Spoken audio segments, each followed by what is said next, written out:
Hello বন্ধুরা, আজকে আমরা বানাবো আলুর চপ।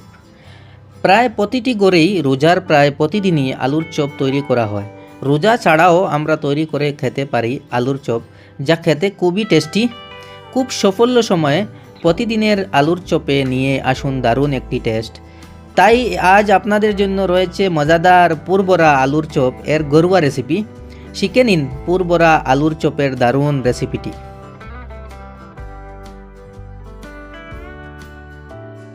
পুরের জন্য উপকরণ আমি ডিসক্রিপশনে দিয়ে দিব।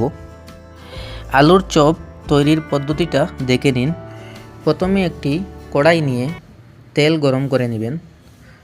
তারপর এতে পেঁয়াজ কুচি দিয়ে পেঁয়াজটা নরম না হওয়া পর্যন্ত নেড়ে নেবেন। ভালো করে নেড়ে নেবেন, পেঁয়াজটা ব্রাউন হতে হবে। তারপর 1 চামচ আদা রসুনের বাটা, आधा चम्मच हल्दी गुड़ा, आधा चम्मच जीरा गुड़ा, आधा चम्मच गरम मसला और आधा चम्मच कबाब मसला दिए दिबेन। स्वाद मतो लवण दिए दिबेन। तारपर 4-5टी मरीच केटे रेखेছিলাম ওইটা দিয়ে দিলাম। তারপর ভালো করে নেড়ে নেবেন।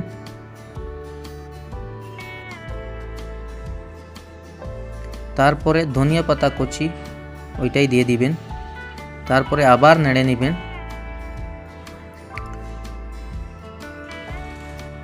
আর 1 চামচ সয়া সস দিয়ে দিবেন।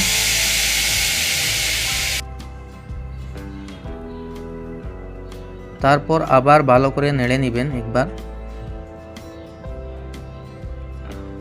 তারপর আধা কাপ আমি এখানে চিকেন নিয়েছি। আপনারা আপনাদের মতো চিকেন কতটুক ইউজ করবা অতটুক হিসাবে মশলাটা ইউজ করবা। আমি এখানে শুধুমাত্র আমার মতো আমি করে নিয়েছি। এরপর সামান্য পানি দিয়ে একটু নেড়ে নিন আর ঢাকনাটা ঢেকে দিন। মাংস সিদ্ধ হয়ে এলে ঢাকনাটা খুলে দিয়ে কিমার বাজা বাজা করে নিন। এভাবে জোর জোরে মাংসের পুর তৈরি করে নিন। আলুর চপের জন্য উপকরণ আপনারা ডিসক্রিপশনে দেখে নেবেন। এখন আমরা পদ্ধতিটা দেখে নিব।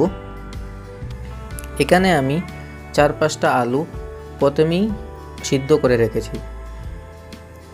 আপনারা আপনাদের মতো কতটুক আলু লাগবে অতটুক ইউজ করবা। তারপর আলুটাকে ভালো করে চটকে নিবা।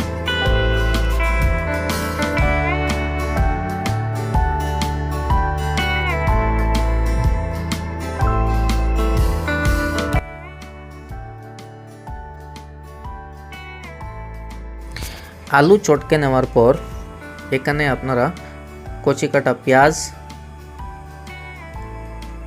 ধনিয়া পাতা, মরিচ নিয়ম অনুযায়ী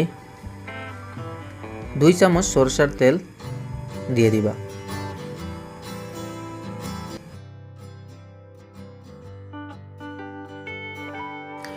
সরিষার তেল দিয়ে তারপর ওটা মেখে ভর্তার মতো তৈরি করে নিন। যদি নরম হয়ে যায় তাহলে ময়দা ইউজ করবেন। তারপর আলু ছোট ছোট অংশে ভাগ করে নেবেন।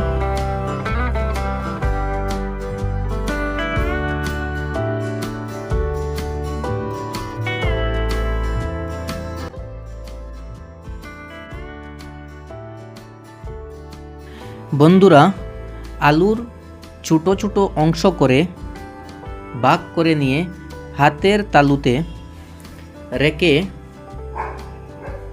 বাটির মতো তৈরি করে ভিতরে পুর দিয়ে ডেকে নিয়ে নেবেন।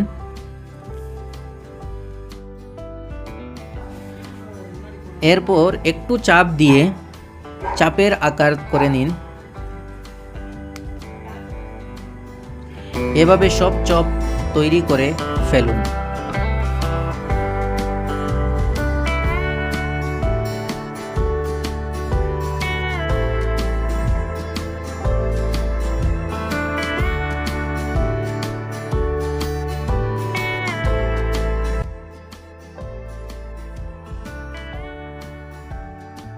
এরপর একটি আন্ডা নিয়ে আন্ডা ফেটে তারপর আন্ডাতে লবণ দিয়ে দিবেন পরিমাণ মতো। এরপর আমি এখানে ব্রেড ক্রাম্ব নিয়ে নিছি, আন্ডাতে চপগুলো ডুবিয়ে তারপর ব্রেড ক্রাম্বে গড়িয়ে করে নিয়ে নেবেন।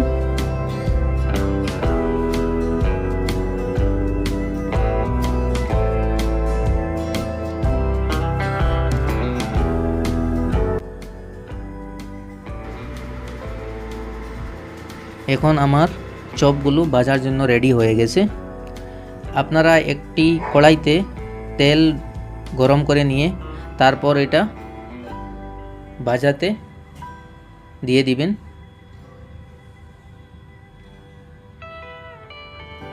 আপনারা এটা অল্প তেলেও চাইলে ভাজতে পারেন। তারপর একটি কিচেন টিস্যুতে রেখে বাড়তি তেল জড়িয়ে নিন। বেশ হয়ে গেল মজাদার পুরভরা আলুর চপ। এবার পরিবেশন করুন গরম গরম।